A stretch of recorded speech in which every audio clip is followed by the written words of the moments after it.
Olha só, a gente entende como geometria molecular a figura que vai ser formada a partir da posição relativa de cada um dos átomos ligantes ao redor desse átomo central, configurando, então, senhores, essa relação de distribuição espacial dos átomos e, consequentemente, gerando essa figura tridimensional, enfim, da própria estrutura molecular.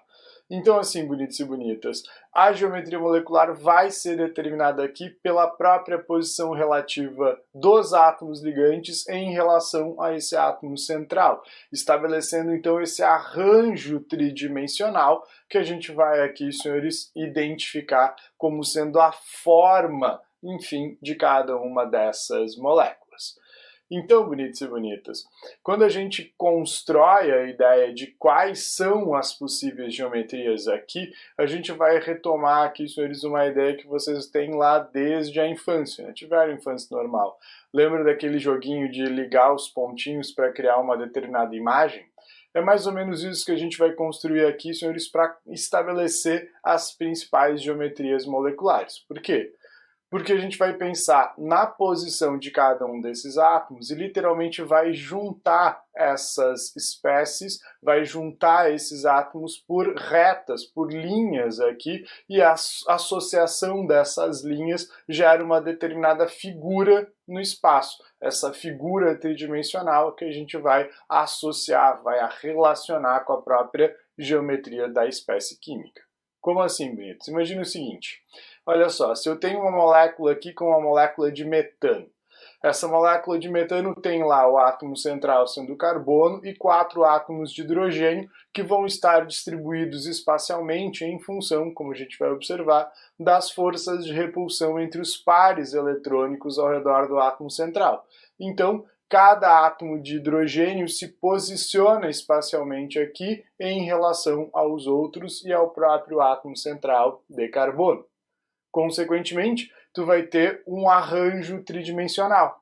Agora, para a gente definir qual é a geometria atribuída a esse arranjo tridimensional, a esse arranjo espacial dos átomos que formam a molécula de metano, a gente literalmente vai juntar as pontinhas aqui, senhores, criando uma figura tridimensional, como vocês estão observando nessa estrutura na tela, que estabelece aqui, senhores, uma ideia de um tetraedro. Observa, juntando todos esses átomos de carbono por essas linhas aqui, a gente constrói, senhores, um tetraedro regular, ou seja, uma espécie aqui de pirâmide de base trigonal, onde a gente vai ter todos esses ligantes formando aí faces que são triângulos equiláteros. Então isso gera a figura geométrica, que nesse caso vai ser aqui, senhores, a geometria tetraédrica, justamente por configurar esse tetraedro. Agora, bonitos e bonitas, essas figuras dependem sempre da posição relativa dos átomos ligantes ao redor do átomo central. E a teoria que a gente vai usar aqui, senhores, para justificar e sustentar essas ideias é justamente a famosa teoria de repulsão dos pares eletrônicos da camada de valência de Gilles-Pierre. O que o Gilles-Pierre sugere aqui, bonitos e bonitas? Ele sugere que, de fato, esses átomos ligantes vão ter seus núcleos posicionados em relação ao próprio átomo central em função das forças de repulsão que esses pares eletrônicos da camada de valência do átomo central exercem entre si. Qual é o objetivo aqui, senhores? Percebam que essas forças de repulsão precisam ser minimizadas para que eu tenha estruturas estáveis. Portanto, esses pares de elétrons ao redor do átomo central vão se afastar sempre o máximo possível para minimizar essas forças de repulsão e tornar essa estrutura estável. Evidentemente, a partir desses afastamentos, esses átomos ligantes acabam posicionando-se espacialmente em relação ao átomo central, configurando aqui, senhores, as distintas geometrias. Portanto, sempre que a gente fala aqui, senhores, na formação da estrutura tridimensional dessas moléculas, a gente vai imaginar que os átomos ligantes associados a esse átomo central justamente vão estar afastados aqui, senhores, o máximo possível, justamente por conta dessas forças de repulsão entre os pares eletrônicos da camada de valência do átomo central. Olha só. A teoria de Gillespie, bonitos e bonitas, é aqui um excelente modelo para a gente determinar essas geometrias moleculares.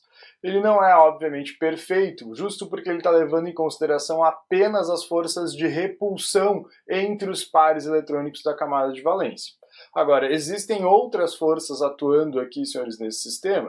Sim, existem forças de atração, enfim, entre os pares ao redor do átomo central e necessariamente os núcleos atômicos desses átomos ligantes, como também existem forças de repulsão nucleares. Os próprios núcleos atômicos aqui, senhores, acabam repelindo-se mutuamente. Então, o que acontece? Esse é o melhor modelo que a gente conhece aqui para determinar geometrias de moléculas com um único átomo central. Então ele vai ser aqui, senhores, bastante preciso, mas lembrem-se que ele tem essa falha, ele leva em consideração apenas as forças de repulsão entre os pares de elétrons e não contabiliza outras forças aqui, senhores, de repulsão ou atração.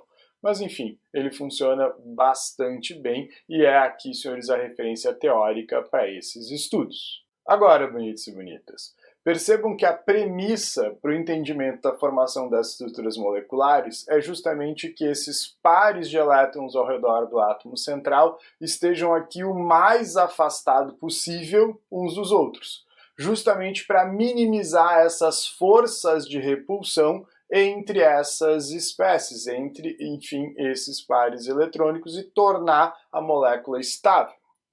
Agora, bonitos e bonitas, vocês precisam perceber que para que a gente consiga promover orientações espaciais, ou seja, para que a gente consiga promover aqui, senhores, distâncias significativas entre esses pares de elétrons dos átomos ligantes, esse átomo central não pode usar aqui os seus orbitais atômicos para promover a formação de ligações químicas com 2, com 3, com 4, com 5 ligantes diferentes.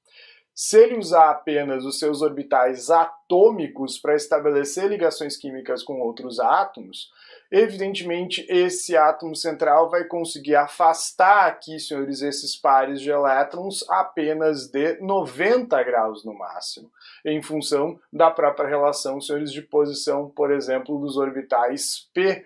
Lembra, os orbitais p são perpendiculares entre si, então se esse átomo usa os seus orbitais atômicos do tipo p para promover ligações sigma com diferentes ligantes, o ângulo de afastamento deles vai ser de 90 graus.